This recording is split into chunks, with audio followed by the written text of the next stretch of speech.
What's up, everybody? Welcome into Profit Picks. If you are new, we always start this show by being transparent. And yesterday, I made one play in the association. I'm disappointed I didn't, bet both games because my leans were right. But I did have a winner. I took Nas Reed over 15 and a half points plus rebounds, and it was nice to cash. Overnight tennis, I did bet and I lost 1.3 units. Got a little bit too greedy with straight set bets. So I'll learn from that. Still profitable. And we'll see if we can make some more money today. And we have Veno back with us. And Eric is right. Veno in black today. I don't know if he cheated or not, but good to have you back, Veno. Always enjoy doing the show with you. How you doing today? I'm doing good, but it's got to be my nighttime lighting in this office that shows it as black because it's really dark blue. So I wouldn't be too quick if there's somebody out there with navy blue. They're going to be the real winner. I'm good. Yesterday was not as good. Monday was a 2-0. Yesterday was an 0-2. So we gave back what we won on Monday. I thought the Pacers, I thought their first half total number was really low at 53. Lousy first quarter, 15 points, but after that they find their way to 120. So I picked the wrong half, or I, picked halftime instead of full game. It was wrong. And then I had I had Minnesota over 107 and a half, and they didn't even come close. So that was dead wrong. Looked to be better today, but I think we have the next couple of days to regroup and get back together here. Still a pretty good run, 50 units plus over the course of the last 7 weeks. So it's really been good. I'm not complaining. All right, let's get to it. The chat is rolling in here. A lot of usual suspects. They're happy to see us back rolling. And let's see if we can find some money here today. I did bet a couple things, so let's talk it out. First up, we'll go Knicks and Celtics. Opened up -9 for Celtics. Looks like 10.5 right now. Consensus total is 211.5. As far as who's available, we still have Porzingis game time with his illness. Let me just refresh that actually, just to make sure. Yeah, still game time with his illness. And then Sam Hauser doubtful for this game. Porzingis is more probable, so we're expecting him out there. Nobody on the injury report for the Knicks. Vino, Boston, they were running away with that game, right? Not the last score I remember, but I remember the score being 72-52. And then I think from that point on, I saw nothing but 3-point shots the entire rest of the quarter, maybe almost the rest of the game, it felt like, and the Celtics gave it away. So they shot a historic low, I think it was from 3-point. They missed 45 3-pointers. I think they shot like 25%. We know they live and die by the three. Do you think they'll shoot it better today? Will they be living today?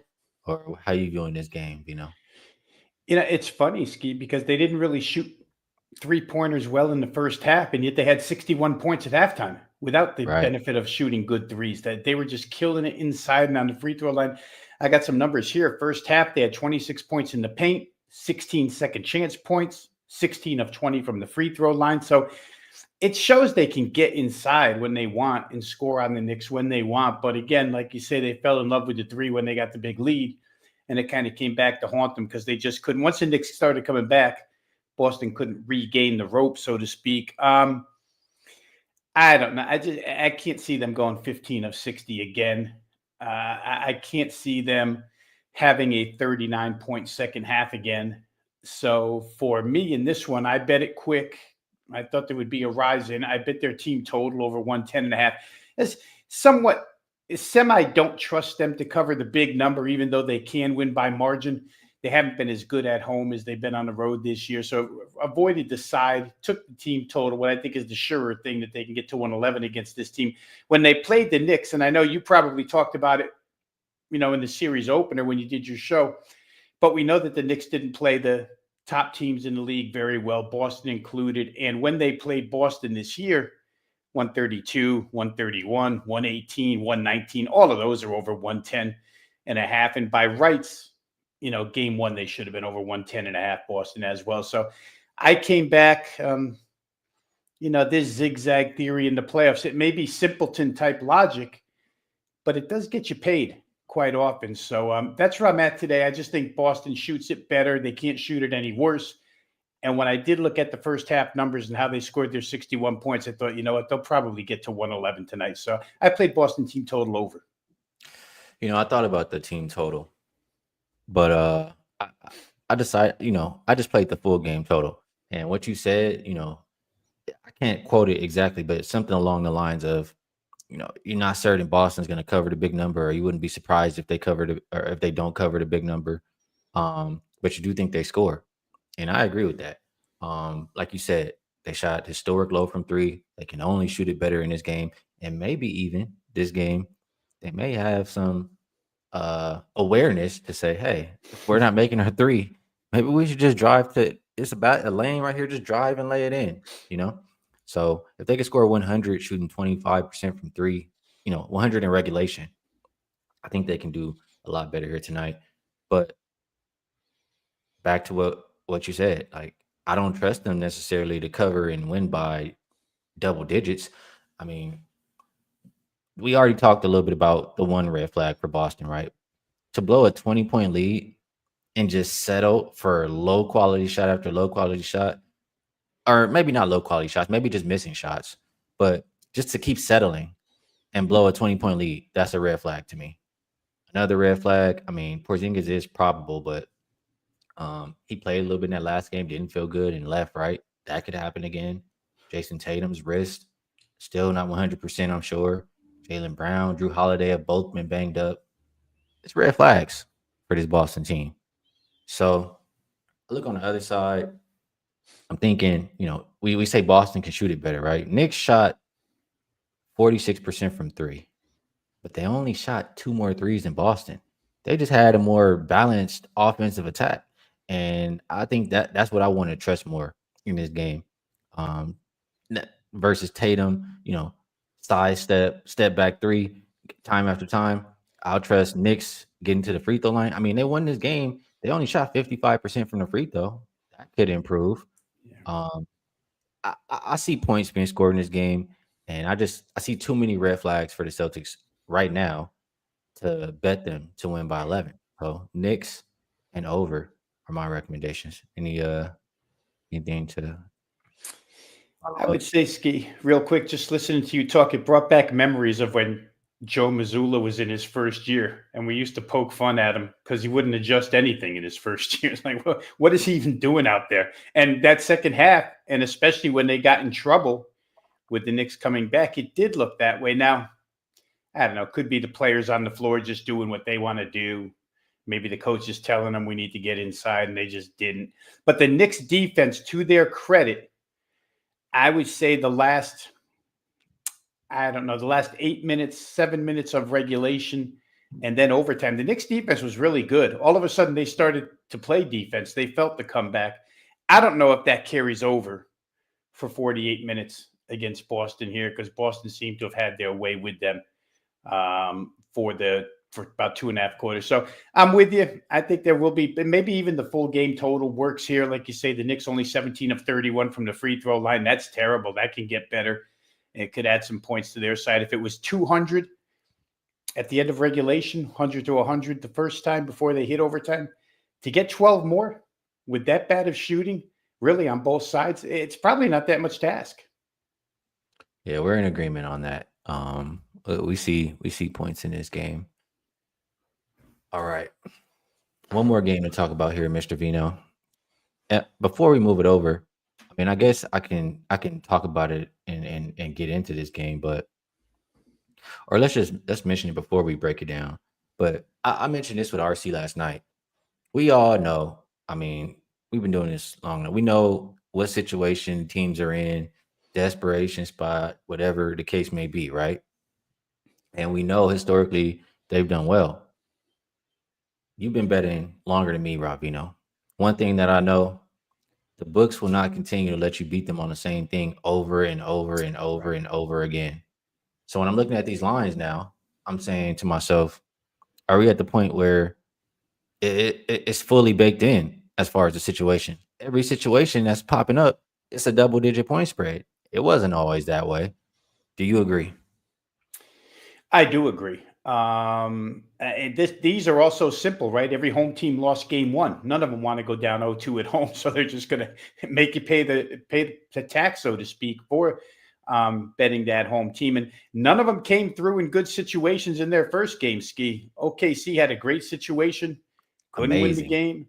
Mhm. Minnesota had a nice situation, couldn't win the game. I mean, on and on and on. So to lay even a little bit extra in the second game, despite needing it, needing doesn't always mean covering. You can win by 5 still. So I'm with you. I'm with the odds makers will not. They'll adjust, and we have to take that into consideration. All right, let's go to that Thunder and Nuggets game. Open -10. Still see 10 or 10 and a half total. Hasn't moved too much, 230 or 229 and a half. Nobody on the injury report. We just talked about it a little bit. I mean, Thunder had the perfect situation coming off of a sweep, Nuggets off of a 7-game series.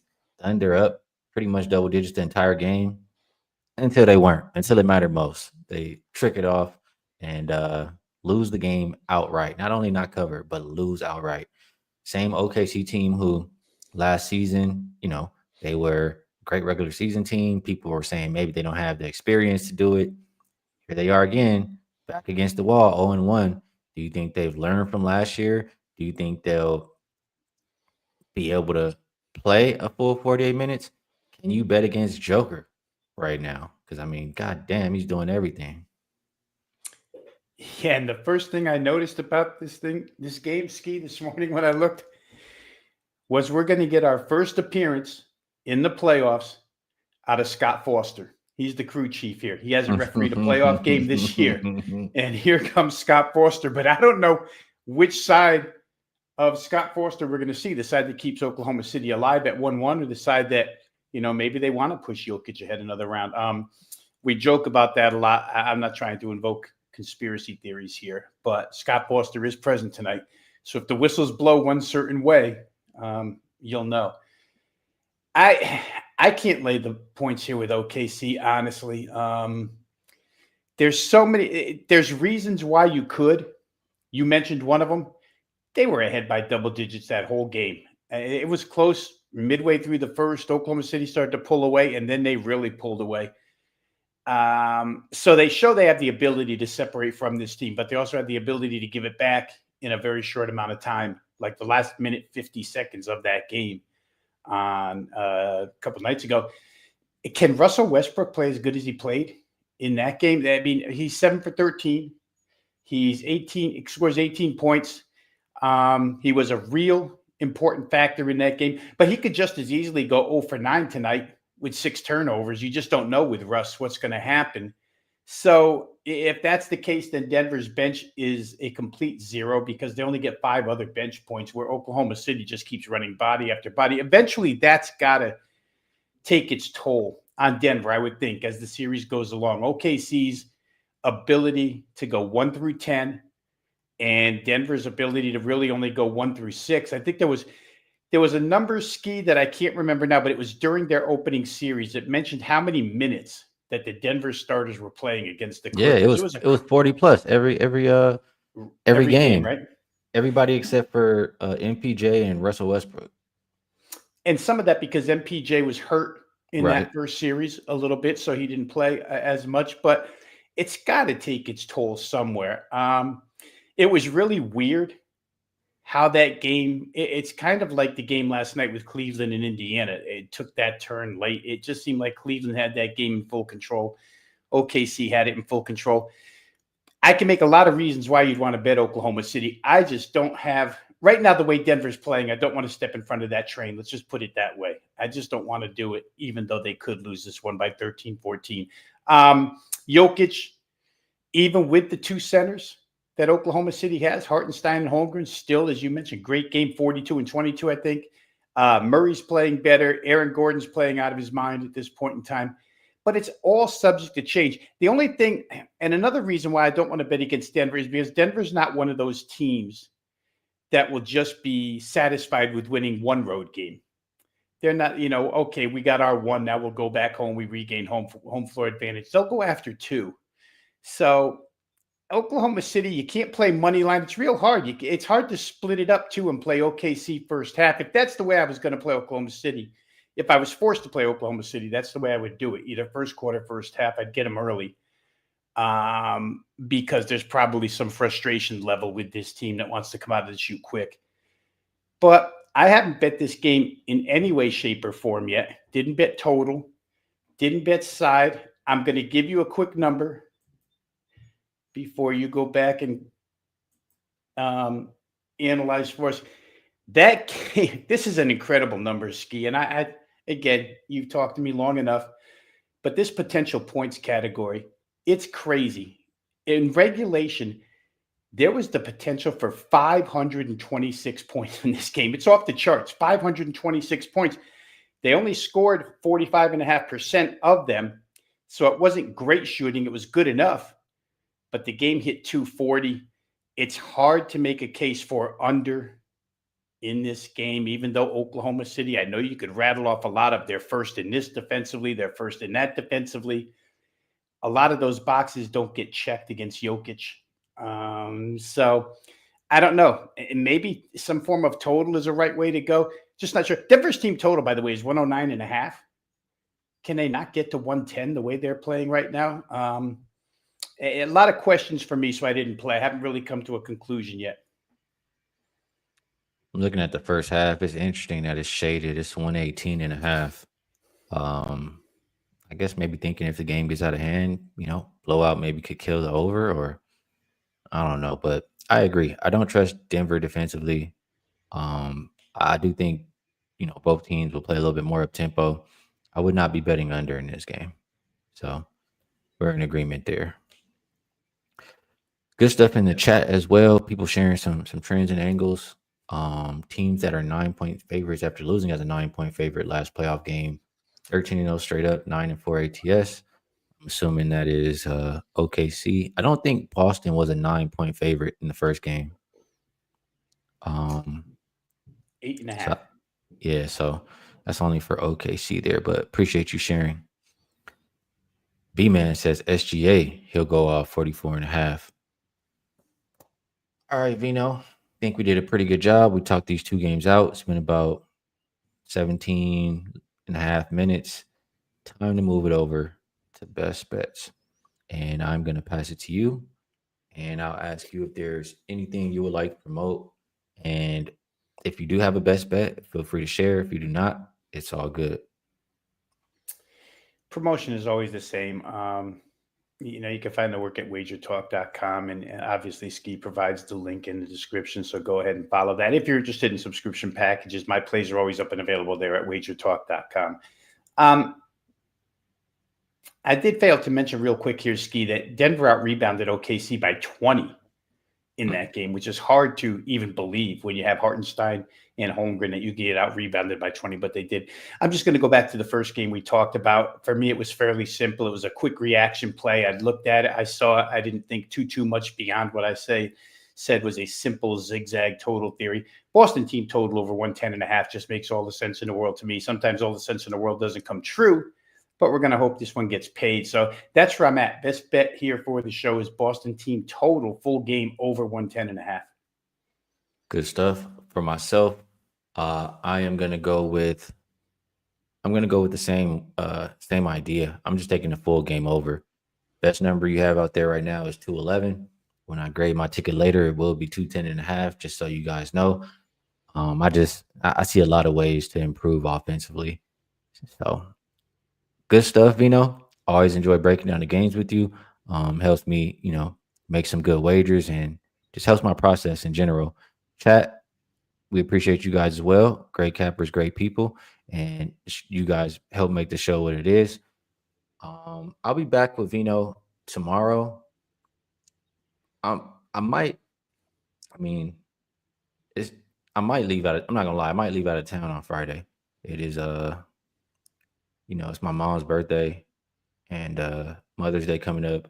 So I haven't decided if I'm leaving after the show or before. So I'll get with you for that, Veno. But we will be back here tomorrow. If you want to hear more about the NBA today, I'll be on with the OG crew in about 2 hours. And I'll catch you guys then. Peace.